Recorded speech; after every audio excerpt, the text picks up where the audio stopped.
Welcome.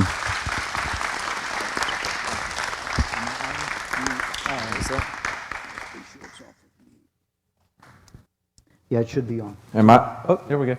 All right. All right. Well, good evening. Thank you, Pastor, for giving me the opportunity to share this with everyone tonight, and it's just a blessing to be back here with y'all again. And we're just excited about what God is showing us. I was, matter of fact, having a conversation with my father this morning, and he said, well, what do you think about this thing that he just discovered? And I said, well, if God showed it to you, he's cut you in on the response, and you own it now. And so what I'm about to share with y'all is God using me just as a vessel to bring something to you, and then it's up to you to pray through what he would have you do with the information that I'm going to bring to you tonight. I will be glad to stay here as long as need be to answer questions. So if I'm going to try to move as quickly as I can. There's a lot of information I've got to convey. We had a little bit of trouble with the PowerPoint, and so it may be a little squirrely in a couple places, and I apologize for that. That's my fault. But we'll just push on through it. If you want the full PowerPoint presentation, I'll send a copy of it, a clean copy, to Pastor, and he can share it with everyone. So with that, let's get started. And let me make sure that, am I able to control now? As soon as we get the clicker working.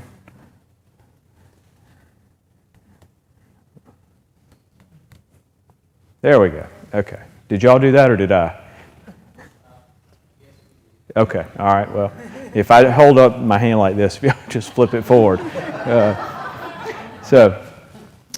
When we look at the history of Western civilization, particularly coming out of medieval Christianity, what we saw was an unprecedented production of leaders greater than anything that we've seen in the history of the world.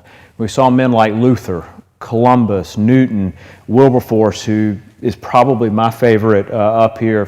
Those of y'all will recall that Wilberforce was a British man, and it's because of Wilberforce that there's no longer slavery in the Western world. It was William Wilberforce who ended that and actually argued against the very foundations of the Western economy. He argued that you needed to turn the entire economy on its head, and he argued from a biblical Christian worldview to make that argument, and it took him 50 years, but he was successful. And interestingly, when Britain turned and got rid of slavery, they essentially ended the slave trade because they would attack your ships going across the Atlantic, and they shut down the trade. And then we had founding fathers. We had Lincoln and Douglas and Keller and Churchill, and these were just the kind of caliber of people that we used to produce in the West. And it really was a product of the worldview of that age and the education of that age that produced this caliber of leader. And I would say that Churchill is probably the last great globally transformative leader that the world has seen. This is what we now produce. This is it, y'all. This is as good as it gets. Caitlin Bruce Jenner and Snoop Dogg and Richard Dawkins, one of the four horsemen of new atheism, a president that openly thumbs his nose at the truth of God, the hypersexuality in our culture, crime on a scale never before seen in the history of the world, the triumph of the therapeutic, socialism out in the open, shock radio that is vulgar and profane. But this is it. These are the leaders of our society. This is what we're now producing. So looking at the American, let's come forward a little bit, looking now at American childhood, and let's just look in the course of some of y'all's lives in here, what we have seen transpire in our schools over the past 65 years or so, 60 years or so. In the 1950s, the nuclear family was still intact. The culture had a common set of values that were grounded in the historic Western worldview. Interestingly, when you go back to the 1950s, in the African American community, illegitimacy rates were about 14%. Today, they're 74% over that time. And very shortly, every child born, 50% of every child born in America will be born into a fatherless household. We're knocking on the door of 50% in the entire society now.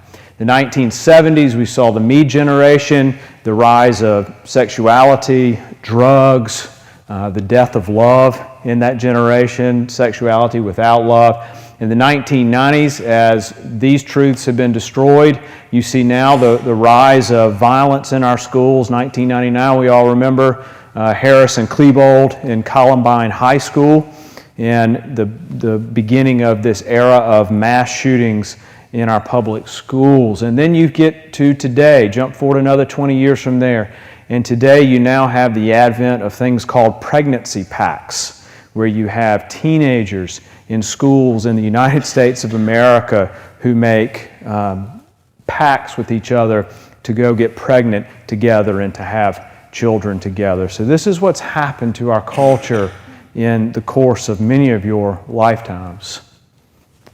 So what we want to look at is what happened and how did it happen? And just for the last perspective on where we have come, Easter Sunday, 1956, this sort of parallels the school pictures you just saw. On Easter Sunday, 1956, the financial district, Lower Manhattan, was illuminated with the cross of Christ. Now, it's important to understand that in 1956, America was at the height of its economic might.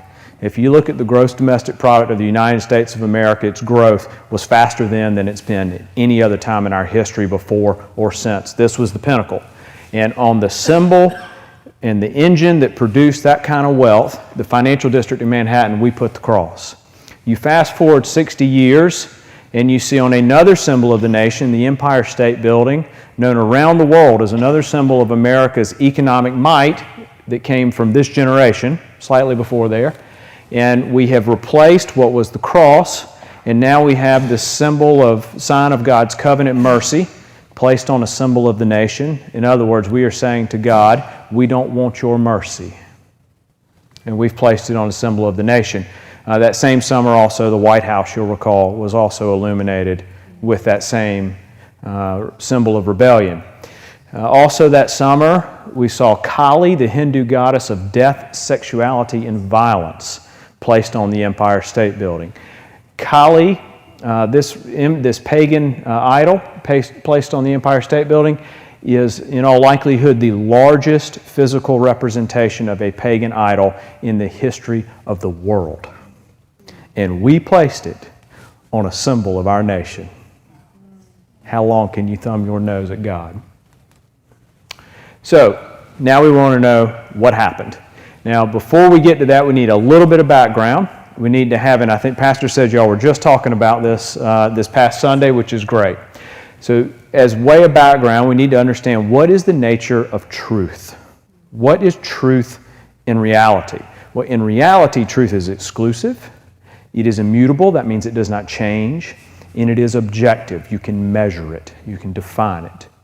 The law of non-contradiction is one of the ways that truth manifests itself. And what the law of non-contradiction basically says is that if A is true, then we know not A is false. It's a very simple concept.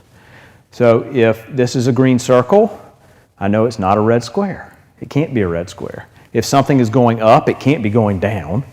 If this is a penguin, I know it's not a polar bear, and yes, if this is a man, I know it's not a woman. That's the law of non-contradiction. It is a requirement for an intelligible universe. So, what I have just laid out for you is that, very simply, is that truth is absolute in all times, in all places, without exception. God Himself is an absolute. And you see this just with a few examples, and this is one of my slides that got messed up. But Jesus said, God said, I am the way and the truth and the life. Well, there's a couple things that come out of that because truth is absolute. If Jesus is the truth, then by definition, He cannot lie. So we say, God can't lie. I think what we often mean is, God won't lie. No, God can't lie. It is impossible. It would contradict reality. If Jesus is the truth, then by definition, because truth is absolute, there can be no other way. He is the only way if he is the truth. In Job, we see that the Almighty will not pervert justice. So God is just. If he is just, injury requires payment. Somebody has to pay. We've injured God. Either he has to pay or we have to pay. Those are the only two options.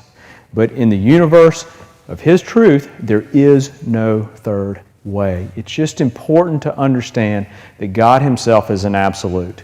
And then lastly, of course, he says that everyone who calls on the name of the Lord will be saved. That's repeated 3 times in Scripture. That's not an accident. That is a divine number. It's repeated 3 times in Scripture.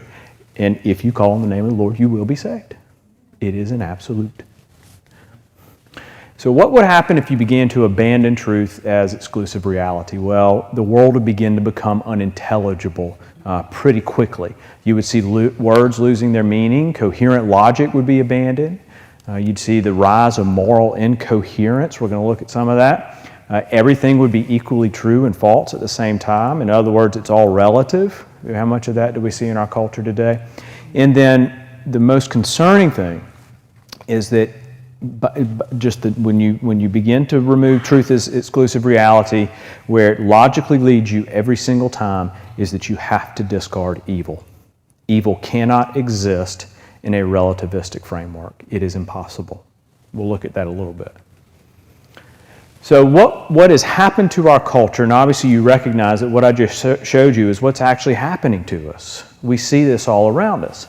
And what has happened is that we are the victims, and our children are the victims, of an organized process that is designed to destroy truth as an absolute in your mind and in the minds of your children.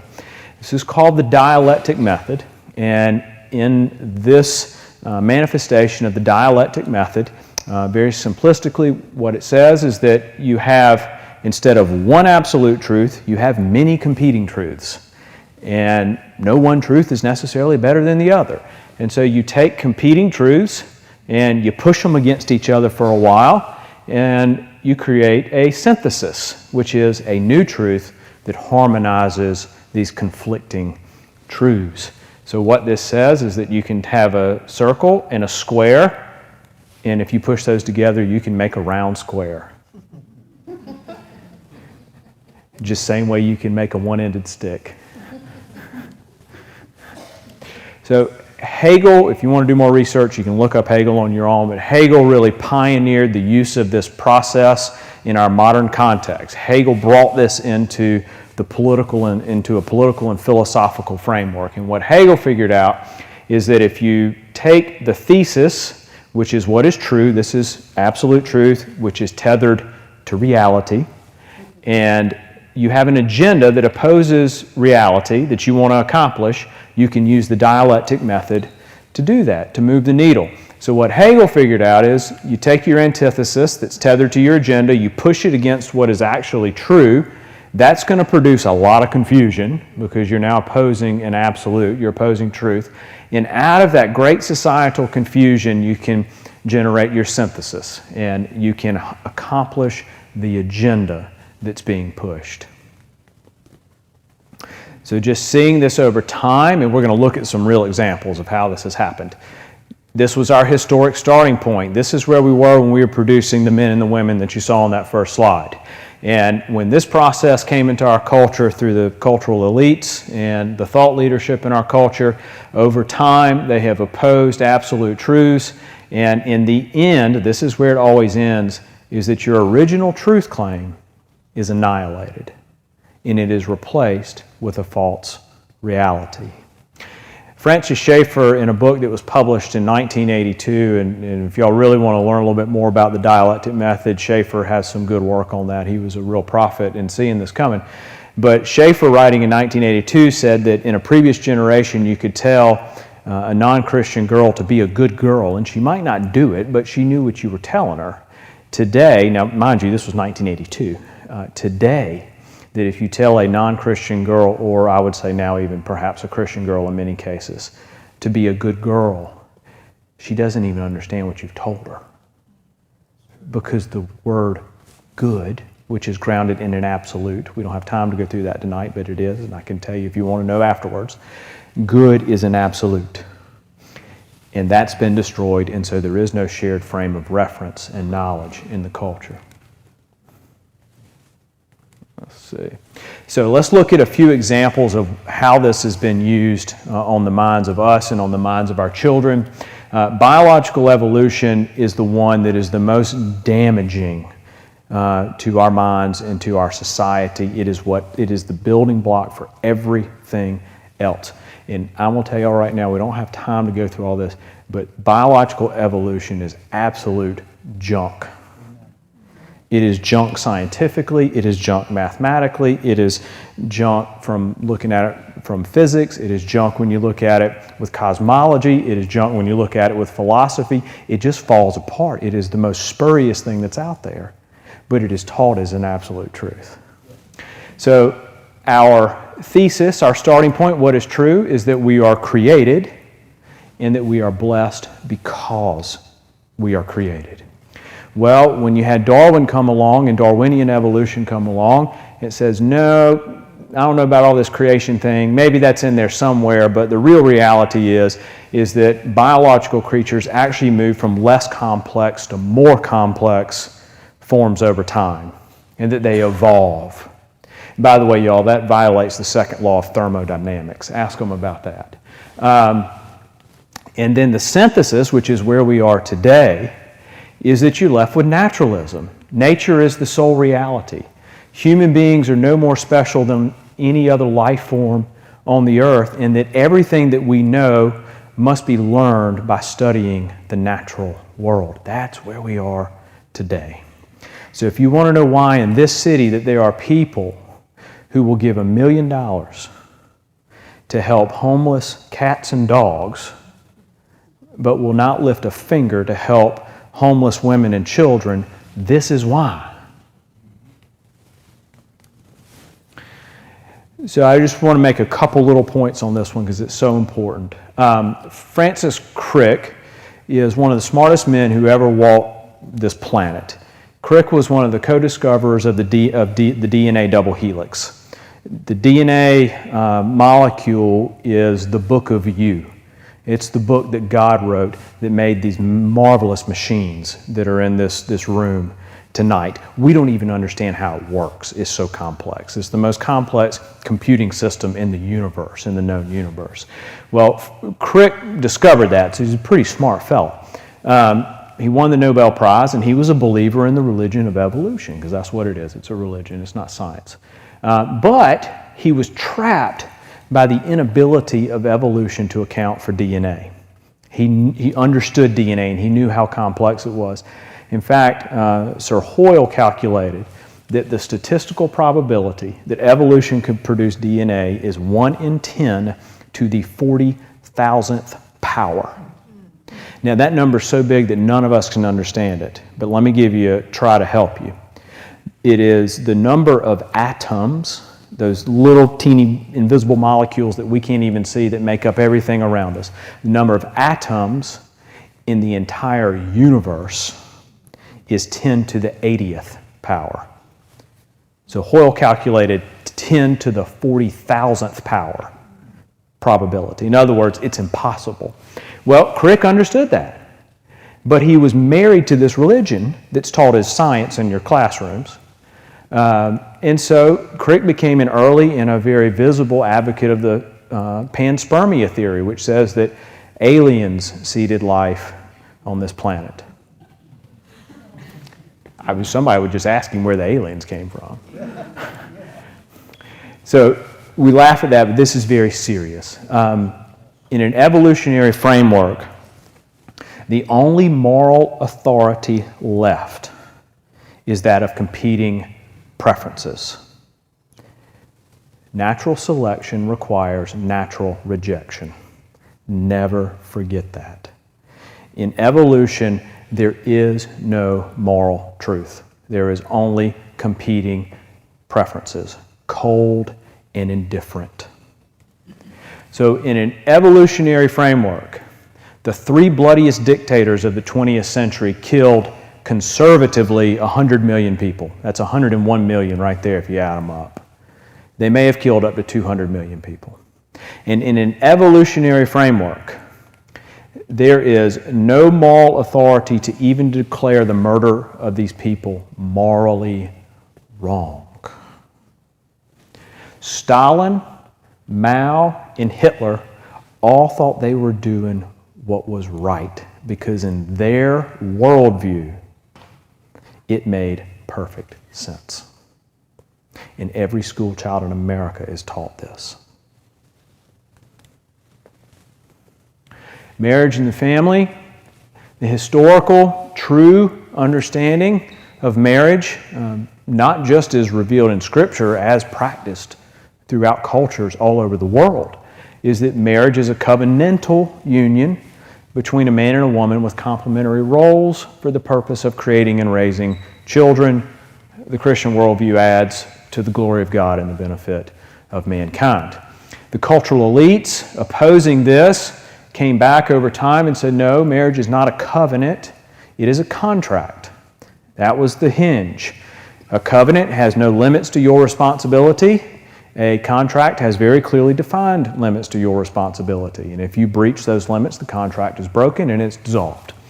Well, over time, what you're left with when you push those two things together is where we are today, that marriage cannot be governed by any external constraint except consent.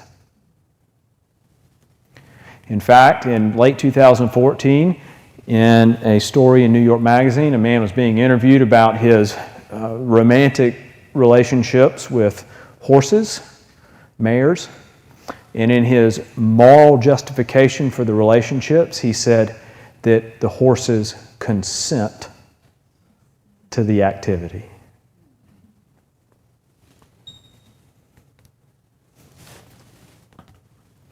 So the impact on marriage and the family, 1969, Ronald Reagan, who was the governor of California at that time, signed the most devastating piece of marriage legislation in U.S. history. It was the nation's first no-fault divorce law because he bought the lie that marriage is a contract and not a covenant.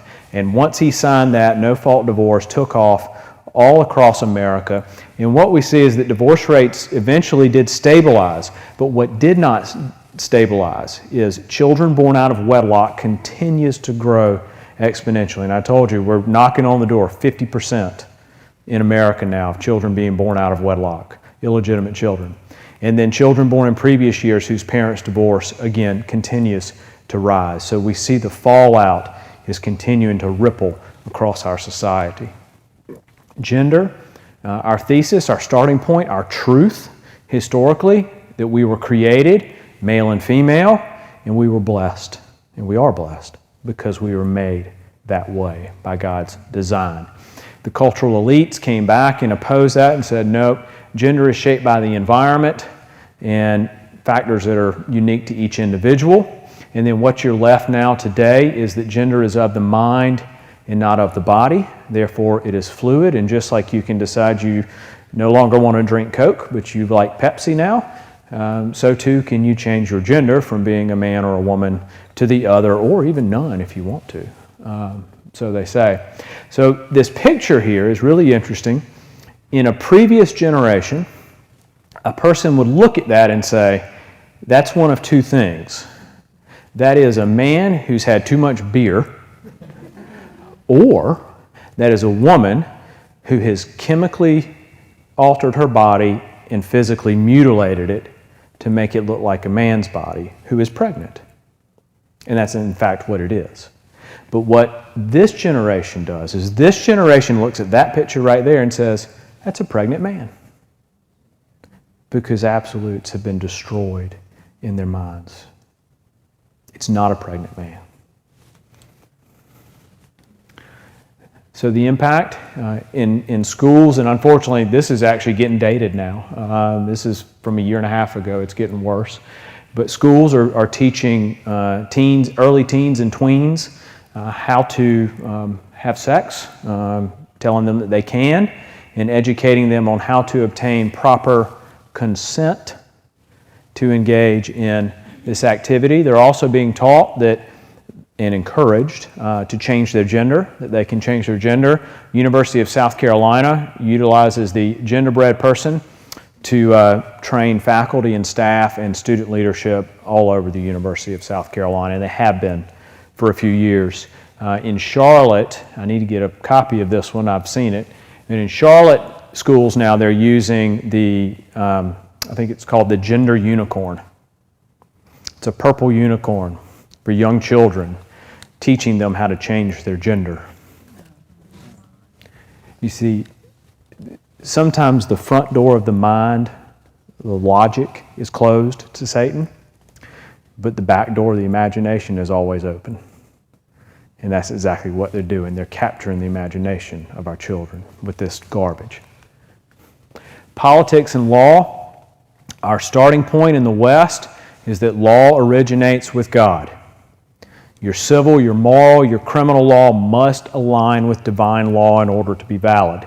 In fact, in the early parts of this republic, in law school, the book of Romans was taught in law schools in America on how to make a proper argument.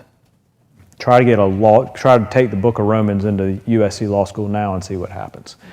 And so there you see in the Declaration of Independence that the source of all these things that we have comes from our Creator. So there it is, right there, in the Declaration of Independence.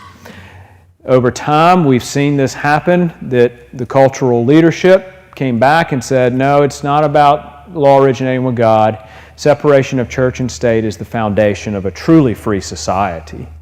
And law is interpreted through judicial precedent and societal norms. And what we're now left with is that in America, the government exists to oversee all areas of life. Justice, remember we just looked at God as just.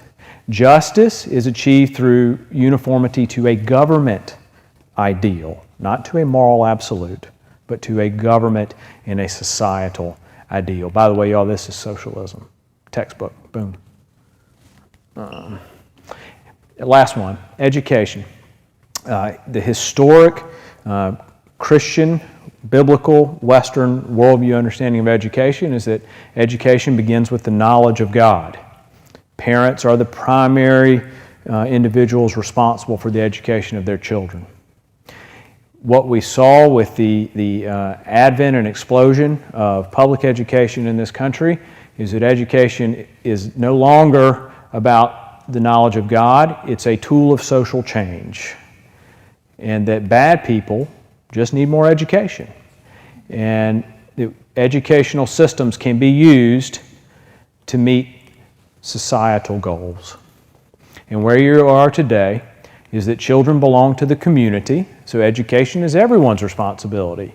And our state-run schools are the best way to ensure common standards and make sure that all of our children align with society's goals, not with God's goals. This quote down here, it's a little bit cut off, is from Melissa Harris Perry, who's an MSNBC host. She's a professor at Wake Forest University and a very vocal feminist. And she said back in 2013, we have to break through our kind of private idea that kids belong to their parents or kids belong to their families and recognize that kids belong to their communities. This is out in the open, y'all. So how does such a disordered world arise is what that says at the top. And the answer is, it's not by accident. This is not a fluke of history. If we go back to 1947, Julian Huxley was the head of UNESCO. UNESCO is still around and is just as evil today as it was back then. Context is 1947, the world was in shambles coming out of World War II, and those who were pushing this agenda that's now been enacted upon us, almost fully now, saw the opportunity that was before them. In fact, they even stood up in public and in writing, as Huxley did, and told us what they were going to do to us. And Huxley said that the task before the UN was to help the emergence of a single world culture with its own philosophy and background of ideas and with its own broad purpose. In other words, all this Western civilization, all this historic Christian West has got to go. We need a new global government, and global structure. And then he recognized that there was going to be a fight, that you had to bring the new against the old.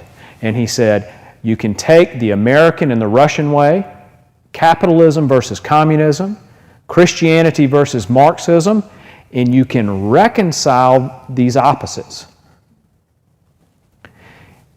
And you can do it through the dialectic of evolution. What we just went through. They stood up and they told us what they were going to do and the process that they were going to use to do it. And they've now done it. So the education system in this country has really become the center of gravity for this movement. And when you look at federal K-12 spending over the past 40 years, what you see is, and this is inflation-adjusted dollars, so this is $1 in 1970 is the same as $1 in 2010, which is where this chart ends. But what you see is that over the past 40 years, federal spending on K-12 has gone up almost 400%. Now, when a politician wants to spend more money on education, it is universally, almost without exception, done in the name of test scores. We must be more competitive, and they'll call it different things, but it's all about test scores, test scores, test scores. Well, so there's our spending. This thing down here that looks like a flat line on a heart monitor, those are our test scores. They hadn't moved. So my question for you is, if we're spending 400% more, and we say we're doing it for this, but that's not moving, what are we really spending the money for? Well, let's go back. There we go. So we have now sown the wind. The millennial generation is the largest generation in U.S. history. It is that generation has absorbed this modern worldview that's being pushed through the modern education system.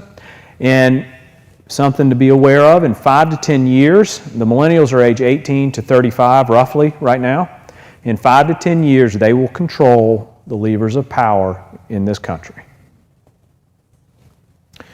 When you look at their values, and these are self-identified values. This was from Forbes. In older generations, that would be Gen X to the baby boomers. In older generations, their top self-identified value is justice. That should be most of the people in this room. Justice is what we are most concerned about, number one. The millennials, their top self-identified value is not justice, it's happiness. What in an older generation was integrity has been replaced with passion. Family has become diversity. Duty has become discovery. You see what's happened? Absolutes have been destroyed. The absolutes are gone in the minds of an entire generation of 90 million people.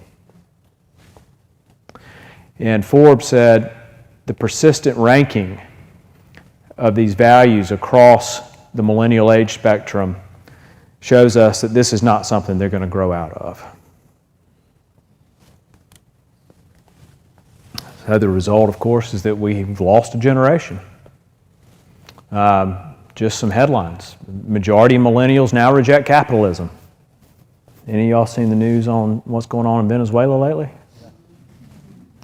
40% of millennials okay with limiting speech that's offensive to minorities.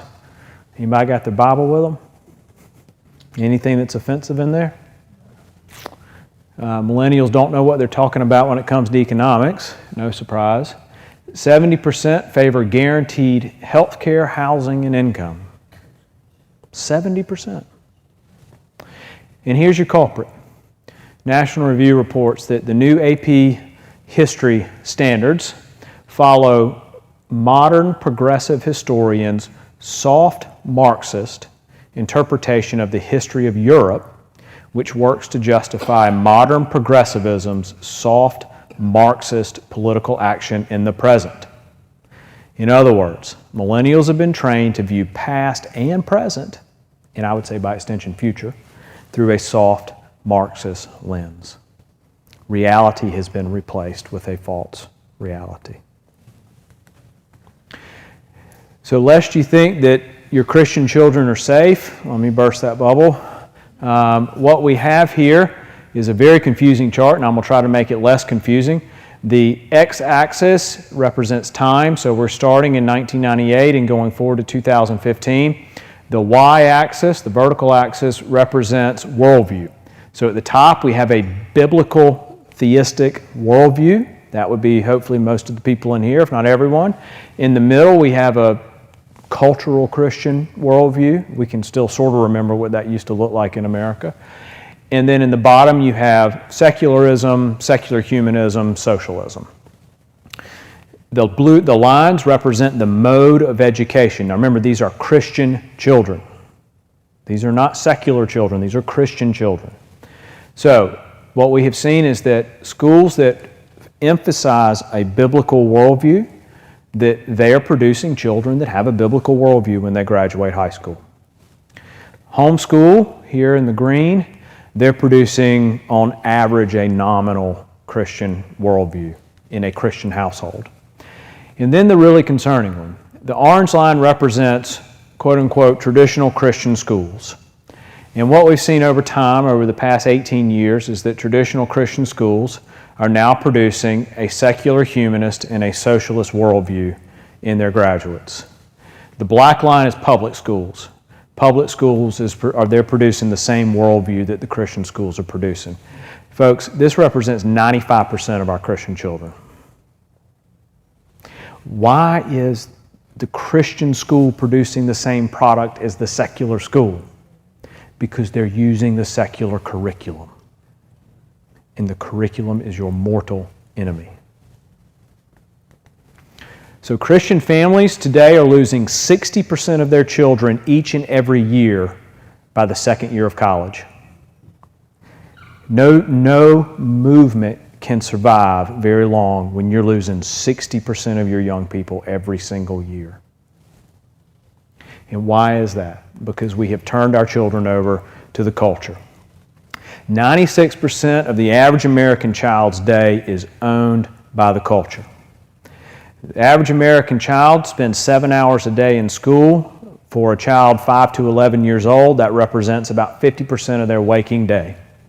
They're being taught about socialism, secular humanism, Marxism, and a whole lot of other things that we don't have time to go into right now. They're being taught that they can be a girl if they're a boy, or vice versa. They're being taught about the religion of evolution. They're being taught that Islam is good and Christianity is bad. I mean, all these things are happening right now. The average American child in that age bracket spends 3.5 hours a day in front of a television. I call that the idiot box because that's what it does. It idiotizes your mind. Then almost 3 hours that they're doing brushing their teeth, eating dinner, doing whatever, and they're going to be thinking about, just like us, the things that they've come across in their day. That's what they're going to think about. The mind is going to be occupied with those things. And then we're here. The average American parent spends 35 minutes a day engaged with their children.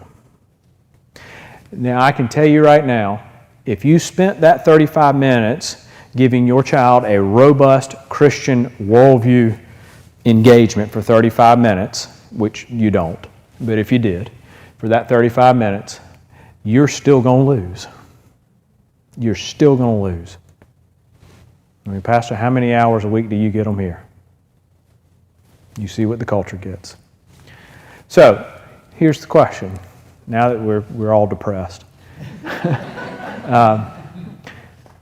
What if we could flip the equation? What if we could reclaim that giant block of the day that is destroying the minds of the coming generation? What if we could reclaim that 50% of the day? And we could get rid of the secular curriculum, you saw what it's producing, and we could replace it with a historic Western curriculum. The same type of learning, literally, that produced those men and women you saw on that first slide. The men and women who changed the world, the men and women who produced America, the men and women who ended the greatest ills in world history. Those kind of men and women. What if you could do that? Well, the answer is, you can. If you did that, I'll still say you're only spending 35 minutes a day with your children. That's fine. So that's your 4%. Now I've got this 50. I now own that. And the flex time, I've now reclaimed the mind because now I've got the big bulk, so I've kind of reclaimed this box. And I'll still give you the 3.5 hours of screen time. And I think a parent that when they realize what TV does to their kids would probably want to cut that down a little bit, but I'll still give it to you. So now I control 75% of the day, and the culture controls 25%. So we've completely inverted the equation. So what does a historic Western curriculum look like? I said this earlier, the modern secular curriculum is the mortal enemy of an historic worldview. The historic Western curriculum focuses on, just as a snapshot, true history.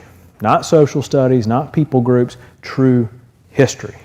Geography, English and literature, it studies the source works. It goes back to the source. It studies the source works. Penmanship, when was the last time that was taught in school? Fine arts, mathematics, true science, free market economics and competition. This is not taught in our schools anymore. Matter of fact, the opposite is taught. And even Latin. Latin was removed from the schools and it was replaced with phonics, and it's now been replaced with sight words, and we have knocked our vocabulary down by 90% as a result. In other words, our people cannot communicate anymore. They do not understand what they read when they read it on the page in front of them anymore. A historic Western education teaches tools of mastery, grammar, logic, rhetoric.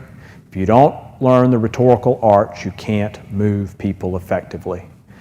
All those men and women who changed cultures and nations had rhetorical skills that allowed them to move large swaths of the population.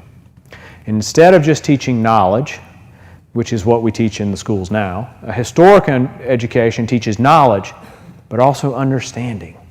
How do the bits of knowledge work together? And then wisdom. How do you appropriately apply what you've learned? That's what we used to produce. In a historic Western school, you can return moral values, historic Western moral values to the school. You will notice that this is simplistically the two tables of the law.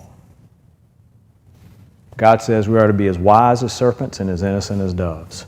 So they want to take the Ten Commandments out of the school. That's fine. We're going to put them back in. We're just not going to call them the Ten Commandments anymore. Imagine a school where every day the children stand up and they recite the code of conduct, and it is the culture of their school. And the first one is, we cheerfully and promptly obey the authority under which we are placed. Is that not the most countercultural thing out there right now? We tell the truth. Whoa, what was that one? We don't spread rumors or gossip. When people are sorry, we forgive them. We treat one another with respect and patience, and on and on and on it goes. So the question people have, well, are you talking about an old curriculum? I mean, how does this thing really work? I mean, we are super advanced now, and we have a global economy, and these were different times. Does it really work? And well, the answer is yes, but don't take my word for it. This is a school down in the lower part of the state running a historic Western curriculum using that code of conduct in their school, so that's their culture. And after 5 years, this school is now in the aggregate scoring in the 96th percentile in America. In other words, they're in the top 4% of all schools in the nation. Highlands Latin is in Louisville. It's 25 years old. And Highlands is a very diverse student bodies, by the way. Highlands is producing SAT scores on the average that are 41% higher than the state of South Carolina's SAT scores. And by the way, y'all, you know what they don't have in these schools? They don't have iPads. They have books and pens and paper, and the children read and they recite and they speak. And there are no iPads. So this is our model. I'm sort of giving you a snapshot of what schools look like. This is how we're doing it. We have a narrow window of opportunity to get these charter schools are public schools. And we're doing this in a public paradigm. retaking the public schools, but using the charter channel to do it. And what we realize that when you look at successful charter schools, there's one thing they all have in common, and that is that they have free space. So we are partnering with churches. We've got a church down in the lower part of the state. We've got one in the upper part of the state, and then we've got a group working in Aiken and 2 groups working in Greenville right now, working on establishing campuses for charter schools. So this is how the model works: is we partner with churches and we lease a little bit of the space for the charter school. So this is for Monday through Friday, 9 to 4:30 or so is used for education, and we give them that historic Western curriculum, which, y'all, by the way, you can teach the Bible in a public school. You can. You can't teach it as truth, but you can teach it as literature. You can teach it as history. You can teach that George Washington went out in Valley Forge and got on his knees and prayed to his God, and you can talk about what he prayed about and what he believed and why he believed it. Can't teach it as truth. But you can read the Bible in the public schools, but Christians are too scared to engage the culture. We have been on the defense for too long. We've got to be on the offense. They've got to have a paradigm shift. And that's what we're doing. Then we're doing something really unique. So this is the publicly funded part of the day. So the school formally begins at 9 a.m., but we open the school at 8:20, and we have from 8:30 to 9 o'clock, we have a voluntary program. It's called Chapel, and Chapel is held in a part of the church that is not leased by the school. In other words, it's not taxpayer controlled. So some other group cannot come in and say, we want to do Satan Chapel. We'll say, well, that's fine. You can do Satan Chapel if you want to, but you're going to have to find somewhere to host it, and you're going to have to get insurance, you're going to have to get transportation, and you're going to have to convince parents to let you do it, and have at it. Have fun. But they can't do it here because the state does not control this space.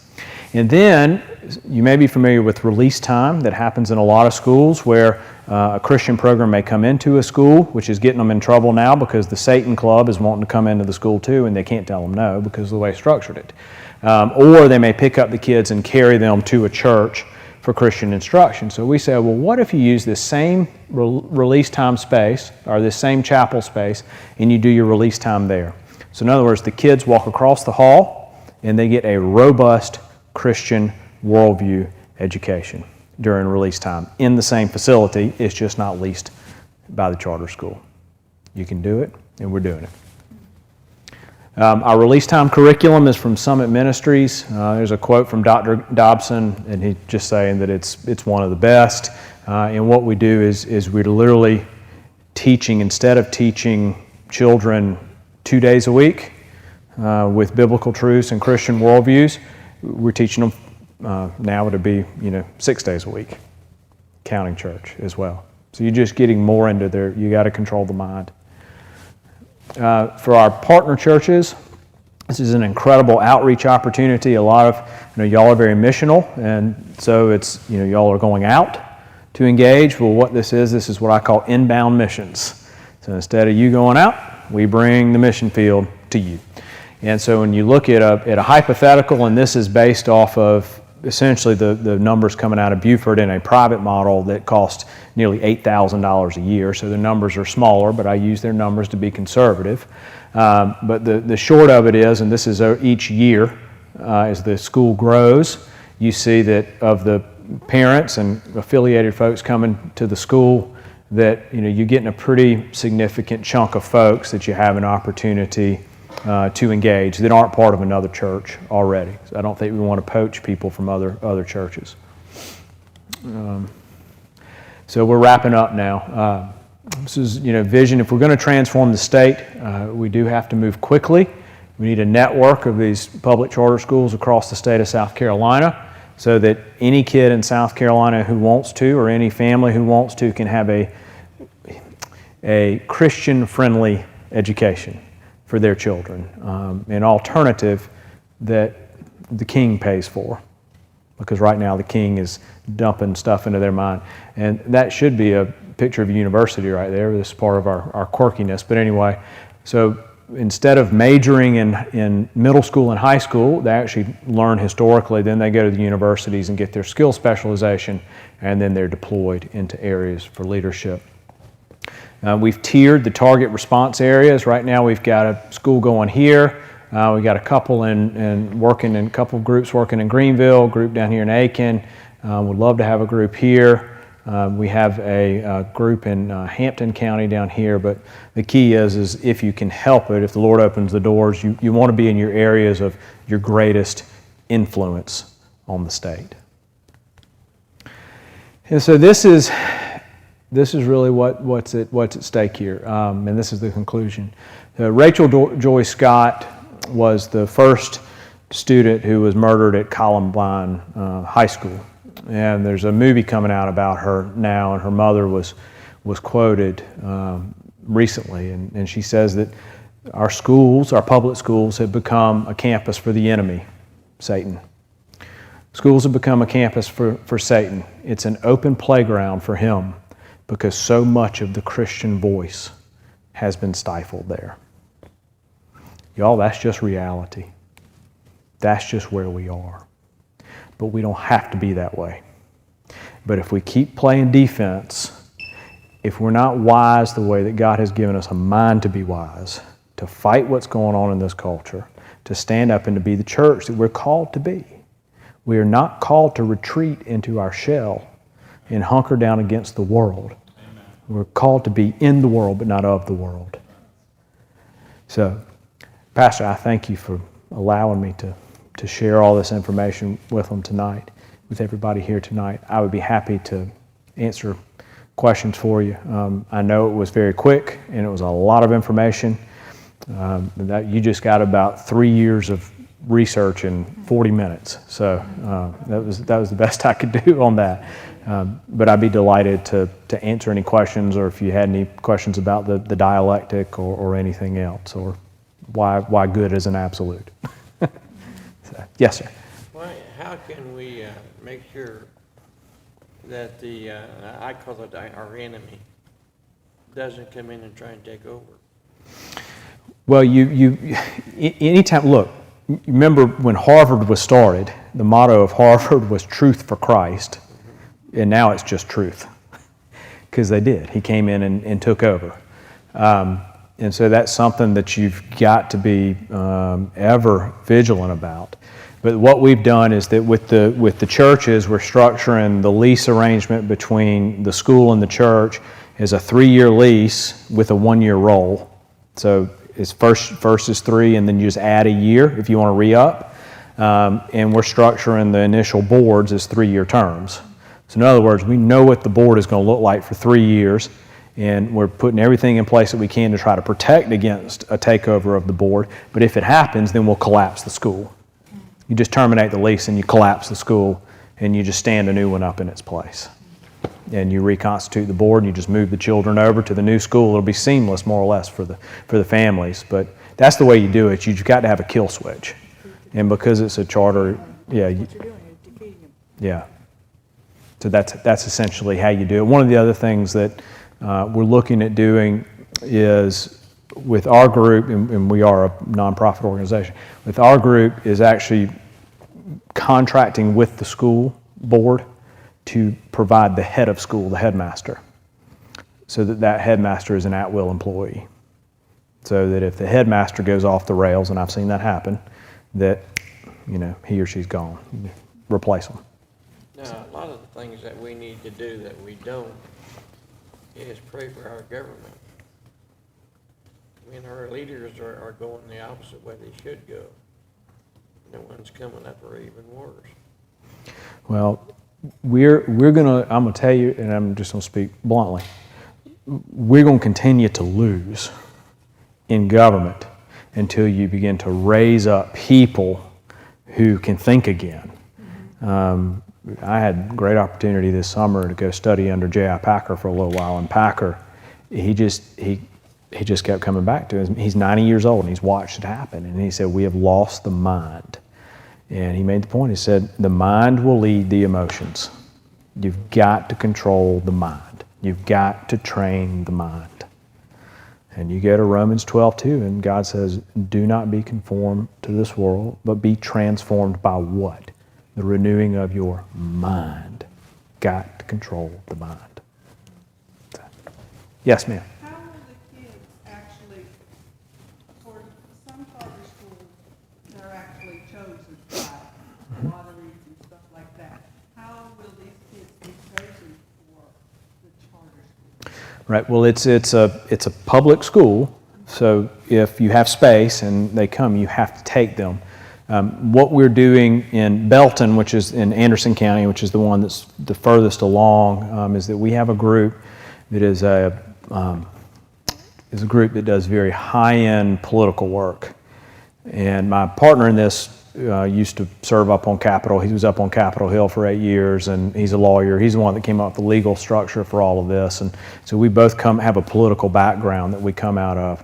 And so we've engaged with this political firm, and what they're able to do is quite fascinating. That we can take an area, say, it's just for hypothetical, say there's a school here. We can figure out what who we want to attract. And we can really drill that down pretty far. We can use whatever parameters we want to, down to what you subscribe to, what kind of websites you visit, what your travel patterns are. It's scary, but that information is out there.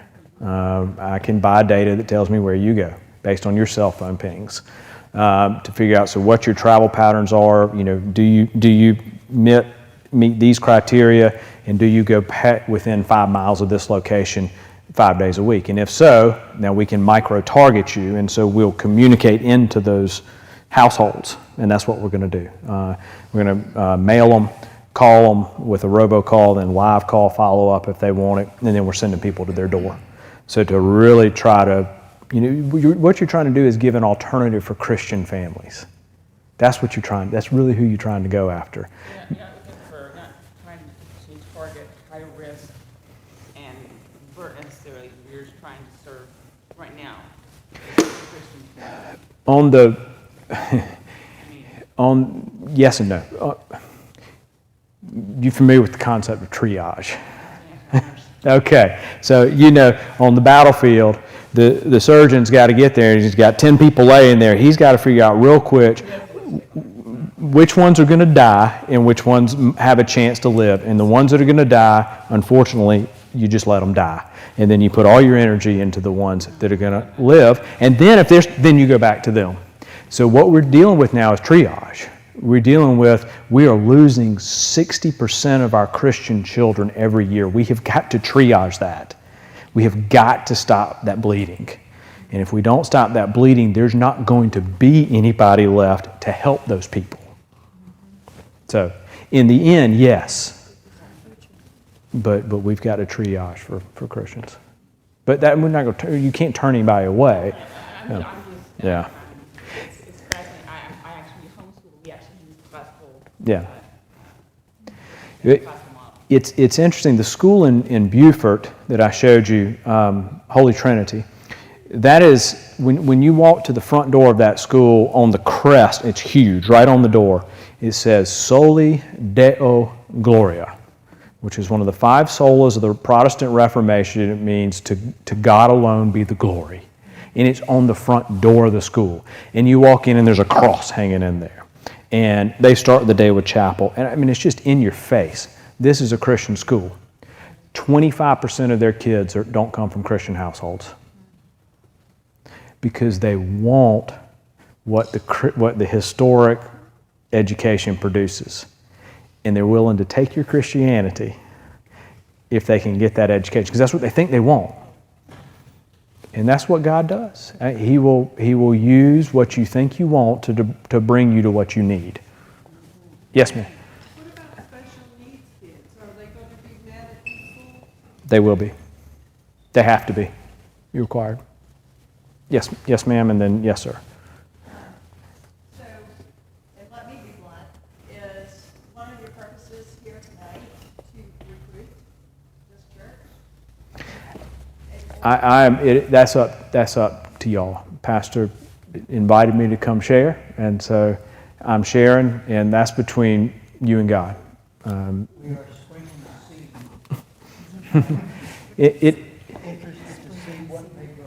You may know of another, maybe this, maybe the place, I don't know about it. What I do know is that we need an option for Christian families in this community, and we don't have one. I'm sorry, I interrupted you. Did you have another? Okay. Did you have a question, sir? Yeah. How well received have you been by the charter school district in the state? How do you go to the charter school district? Right. So we're going through the state charter. The first two, the Hampton and Belton, are working through the process right now, and the applications are close to being finished, etc. And every charter school has to have an innovation hook. And so our innovation hook is we're a free market economics charter school that emphasizes competition.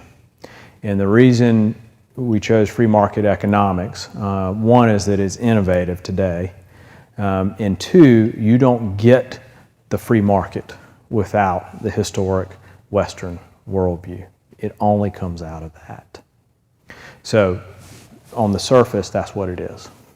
It's a free market economics charter school that emphasizes historic values and the virtues of competition. And in the secular day, that's what it'll be. That's what it'll teach. Yes, ma'am. What are requirements for your teachers'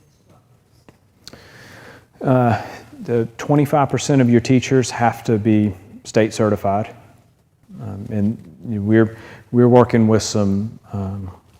We have some connections around the state and around the country, particularly interested in younger teachers, bringing them in because this is a high energy kind of environment, and so those younger teachers are really valuable. So we're working with some of the colleges and universities.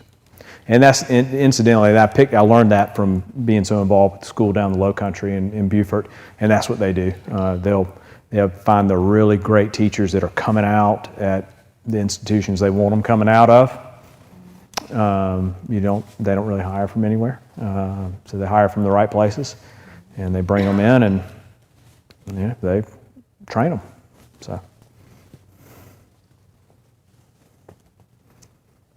any more questions? Well, if you do come across someone who that recognizes the need and has a desire, what we have really pioneered out is that, and the last thing I'll say, and then I'll get out of y'all's hair. Typically, there's only 32 charter schools in the state of South Carolina in the state district. It's not a lot. There's 600 and something in Florida. That gives you an idea. The way typically one of these evolves up is that parents are frustrated by what's going on with the lack of educational opportunities, and somebody in a meeting will say, well, let's start a charter school. Let's look at that. And they say, okay, how do we do that?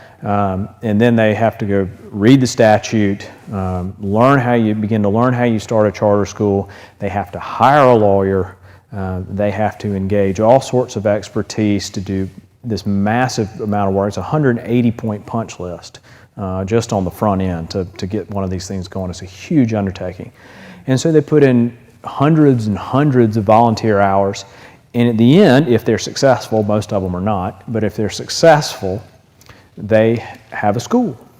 And they have accomplished what they set out to accomplish. And they have a skill now for which there's no future use for them. And so our model is, well, what if you could invert that, and you could bring the expertise on the front end to do the heavy lift that people don't know how to do by and large, and you could help facilitate the building of the teams and the boards and the training and everything that needs to be done, and you could systematize that so that you could do it quickly, because time is not our friend right now. Then that's how you can do it very quickly and replicate around the state.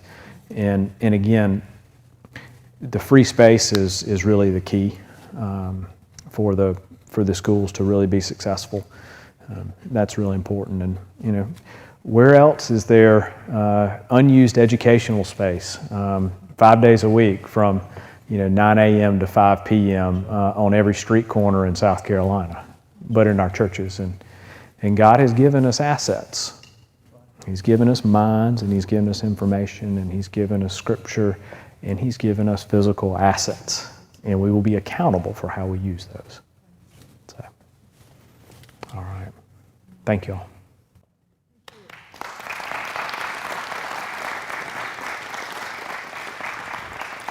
Thank you, Cameron. I will say this in answer to the question about, what our intention is. Whether or not we could actually house one of these schools here on this campus, we certainly would want to cooperate and help in any effort that might happen in this city, and particularly in this part of the city.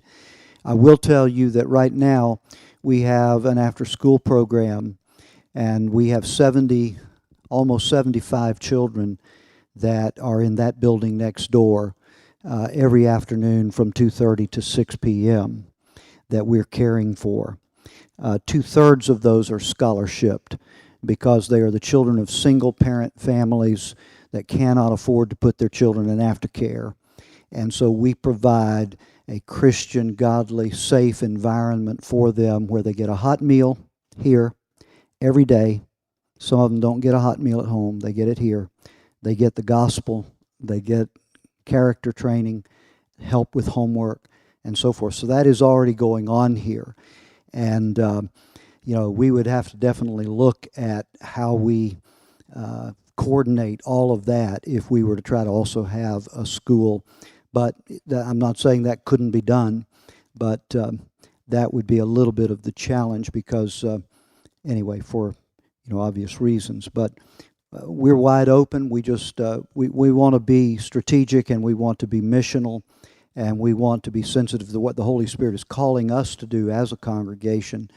But how many of you can definitely see the need for this, and you will pray that God will bless this vision? I believe Cameron is a prophet. He is a visionary. He is a pioneer. I just am amazed at the vision that God has put in his heart. I don't think he'll mind me telling you that his vision is for 20 of these schools in South Carolina, right away, and then wherever God may lead beyond that, and then follow that up with a central college that these schools will feed. And that's the university, I think, that he was talking about. So the idea is not to get them through 12th grade and then let the wolves get them out in the secular university and colleges, but to provide that as well. So he has a wonderful, comprehensive vision, and I want us to pray for him, for his family. And you know what? I want to receive a love offering tonight because I don't think he'll mind me telling you this. Cameron hasn't had a paycheck in years, literally. He has trusted God. He has given his full time to, first of all, serving the city council and now serving this vision. He is going to be interviewing possibly for an employment position, and I won't say any more than that. We want to pray for him regarding that because his family has needs just like yours and mine. Amen. And but we're going to just bless him because he travels all over the state carrying this vision, and at no cost, no charge. He didn't mention an offering to me tonight. I didn't mention anything to him about it, but I just want to try to help be a blessing to him. So if you want to give, we're going to make it to Trinity Church, but everything that comes in will go to him to help him with this. So to me, that's just a little tangible way that we can put feet to our prayers by putting some skin in the game tonight to just be a financial blessing to him personally to help him with the vision, and then we'll see where God wants us to go from there. I'm wide open to any comments you may have, any recommendations, suggestions, anything that you may want to do to help him. I'll put you in touch with him through email or phone or whatever. If God is ringing a bell for somebody tonight, if he is, really touching your heart that you need to plug into this in some way, I'll get you in touch with him, and I'll do anything I can to help facilitate that. The ushers are going to come. We have, all kinds of ways to give. I say this almost every time, but you can use your PushPay phone app. You can take one of our offering envelopes and put your bank card information on it, or you can just use it as an IOU, and we'll forward the money, and you can drop the money in the next time you come. So however you want to do it, but let's bless him tonight. Father, thank you so much for this man of God. Thank you, Lord, for giving him the vision. We know it comes from you, oh Lord, and our hearts are concerned about the state of what's happening in public education and even in Christian education. So we're asking you, Lord, to just be with him in a special way, to hasten this vision. Lord, let it come to pass. He is certainly writing the vision and making it plain. And Lord, now those who are to run with it must run because, Lord, the time is late.